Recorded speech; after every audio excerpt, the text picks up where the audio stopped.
Once upon a time, there was a girl, and she had such beautiful and long hair that everyone who saw her could not take their eyes off. The strands were so light, just golden. Therefore, they called her Goldilocks. For all her beauty, she was a very naughty little girl. Mom always allowed her to walk in the yard, but ordered her not to go into the woods behind their house. Goldilocks was very interested to know what is in that forest. And so, while Mother did not see, she somehow left the house into the forest. The girl walked for a long time in the forest. Either he finds a berry, then looks at a beautiful flower, then listens to how the birds sing. So she got lost in the forest. And suddenly she saw an unusual house in a clearing. Goldilocks approached him quietly.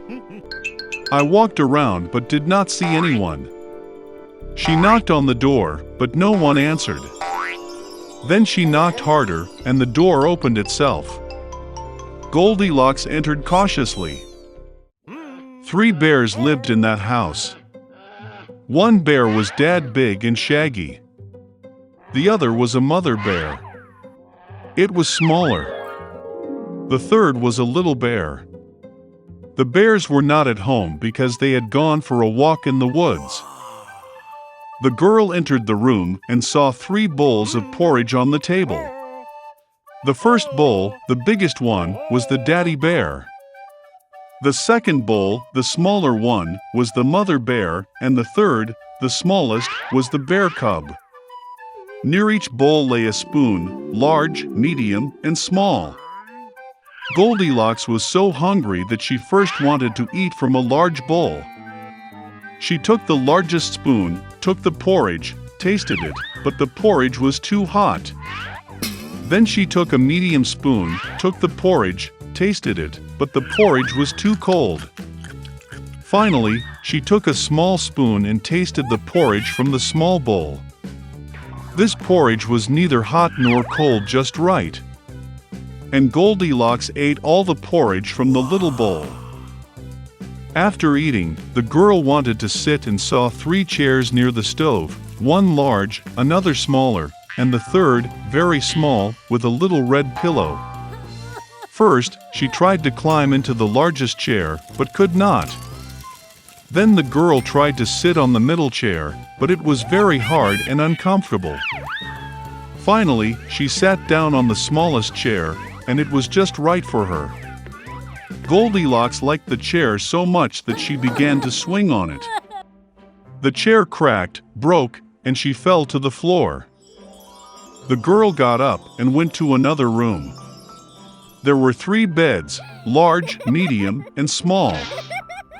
First, Goldilocks climbed onto the first bed, but it was too high and hard. I lay down on the middle one, it was too spacious and soft. The girl lay down on the third, smallest bed. She was just right for her. Goldilocks felt so comfortable and cozy that she quickly fell asleep. The girl was fast asleep when the bear family returned home. The bears got very hungry and immediately went to the table. Seeing his bowl, Papa Bear got really angry. Someone was eating my porridge. He growled.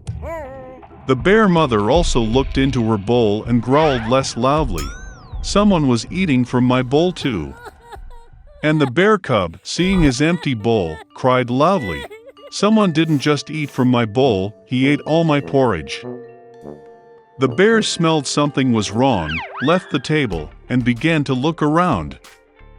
Daddy Bear noticed that someone moved his chair and growled in a terrible voice. Someone was sitting on my chair.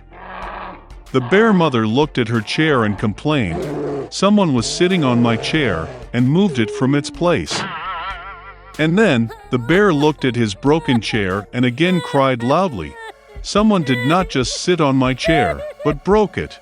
All 3 bears went cautiously into the bedroom. Someone was lying on my bed and crumpled it. Papa Bear roared in a terrible voice. And someone was lying on my bed too and crumpled it, growled the mother bear. The teddy bear looked at his bed and cried again. Someone was lying on my bed. And then he saw the girl and squealed in a thin voice, and still sleeps in her. Dad and Mom bears came to the bed and saw that a little girl was sleeping there.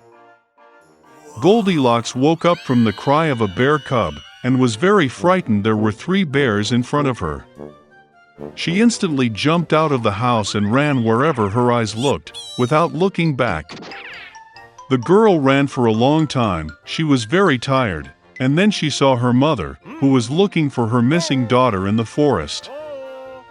Since then, Goldilocks always listened to her mother and did nothing without her permission.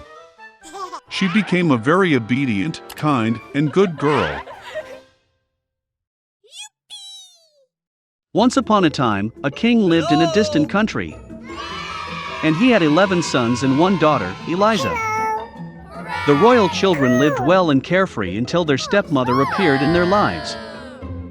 No one knew that the new queen was an evil witch. She hated the king's children, always complained about them, and dreamed of expelling them from the castle. The evil queen slandered poor children so much that soon the king himself began to believe her words.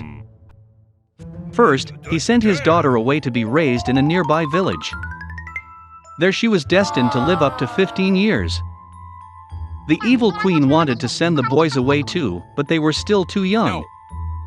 Therefore, the father left them in the castle. And then one day an evil sorceress made her way into the children's room and put a spell on the sons of the king. She turned them into 11 wild swans and then opened the window. And the boys who became birds flew out of the castle. Years passed, and Eliza turned 15. On this day, she returned to the palace. While waiting for the king's arrival, the girl met her stepmother, who was angry that the princess would now live in the palace. And Eliza, tired from the road, did not notice how she fell asleep. Having chosen the right moment, the queen entered the room and put a spell on the girl. Suddenly, the princess's hair became dirty and unkempt, and her face changed and darkened. At this time, the king returned to the castle. He missed his daughter and dreamed of meeting her. Entering the room, the king saw that the girl on the princess's bed was not at all like his daughter.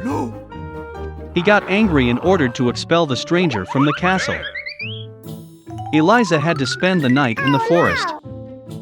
In the morning she washed in the pond, the spell was asleep, and the girl again became a beauty. Immediately she met a kind old woman. She told the princess that every evening she sees 11 swans in golden crowns by the river. Then Eliza went to the water. At sunset, swans flew there, which at that very moment turned into her brothers. They immediately recognized Princess Eliza and hugged her. The brothers told the girl that the evil stepmother had bewitched them. And now every morning they turn into swans, and at night they return to their true appearance. In the morning, the brothers turned into swans again and took Eliza with them, placing the girl in a basket of willow bark. The princess was happy to fly through the sky with her brothers. It seemed to her that it was a beautiful dream, and soon she fell asleep for real. In a dream, the fairy of the castle appeared to her, who told how you can save the brothers. Eliza had to pick some nettles and weave 11 shirts for the brothers, but not say anything, otherwise the brothers would disappear forever. The next morning, the girl began to collect nettles. The grass burned her hands, but Eliza continued to pluck it. Suddenly the girl was noticed by a handsome prince hunting nearby. He was fascinated by the beauty of the princess and went up to her to say hello. Hello! But Eliza remembered what the fairy said and therefore did not say a word. The prince was struck by the silence of the forest beauty, so he soon took her as his wife and took her to his castle. While spending days in the palace, the princess continued to secretly weave nettle shirts. But one day the prince's advisor saw Eliza doing this. He spread rumors that the princess was a magician at night and should have been arrested. Over time, the prince also believed that his wife was a witch. Then he ordered his soldiers to imprison the girl in prison. However, even in prison, the young princess continued to weave shirts. Finally the day came when Eliza finished sewing the last shirt. At that moment, the dungeon door opened and the princess was taken to trial. They decided to sentence the poor girl to death. And at that moment, when the judge read out the verdict, 11 swans descended from heaven. Eliza pulled shirts from under her skirt and threw them over the birds. Her brothers immediately became human. But the princess did not have enough nettles for the sleeves for the last shirt, so the younger brother had swan wings instead of arms.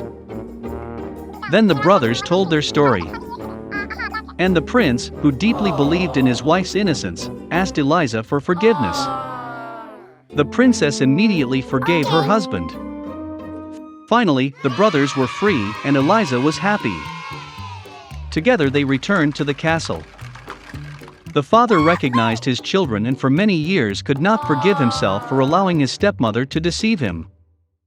And the evil sorceress herself turned into a crow and flew away, never to return to the castle.